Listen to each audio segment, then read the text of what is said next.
નમસ્કાર દર્શક મિત્રો, બોટાદ દસ્તક ન્યૂઝમાં આપનું હાર્દિક સ્વાગત છે અને હું છું એલડી મકવાણા. આપ જોઈ રહ્યા છો બોટાદ દસ્તક ન્યૂઝ. હવે પછીના સમાચાર વિગતવાર. ચાઇનીઝ દોરીનો વેપલો. ભાવનગરના કુંભારવાડા વિસ્તારમાંથી 4 શખ્સો ઝડપાયા. 1600 રૂપિયાની કિંમતના 4 રીલ જપ્ત. ભાવનગર શહેરમાં પ્રતિબંધિત ચાઇનીઝ દોરીના વેચાણ અને ઉપયોગ સામે પોલીસે મોટી કાર્યવાહી કરી છે. બોર તળાવ પોલીસ સ્ટેશનના જવાનોએ કુંભારવાડા વિસ્તારમાં પેટ્રોલિંગ દરમિયાન 4 શખ્સોને પ્રતિબંધિત ચાઇનીઝ દોરીના રીલ સાથે ઝડપી લીધા છે.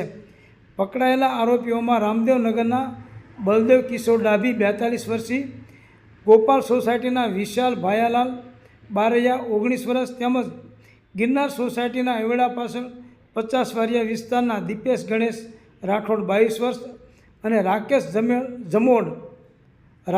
રમેશ જમોડ 22 વર્ષનો સમાવેશ થાય છે. પોલીસે આ 4 શખ્સો પાસેથી કુલ 1600 રૂપિયાની કિંમતના 4 રીલ જપ્ત કર્યા છે. ઉલ્લેખનીય છે કે નાયલોનની બનાવટના ચાઇનીઝ દોરા અને ચાઇનીઝ તુક્કલ માનવી, પ્રાણીઓ અને પક્ષીઓ માટે અત્યંત ઘાતક છે. આ કારણે રાજ્ય સરકાર અને જિલ્લા મેજિસ્ટ્રેટે આવા દોરા અને તુક્કલના વેચાણ, સંગ્રહ અને ઉપયોગ પર પ્રતિબંધ મૂક્યો છે. પોલીસે આ 4 આરોપીઓ વિરુદ્ધ જાહેરનામા ભંગનો ગુનો નોંધી વધુ તપાસ હાથ ધરી છે. સૌજન્ય દિવ્યા ભાસ્કર, બોટાદ દસ્તક ન્યૂઝ, એલડી મકવાણા, બોટાદ.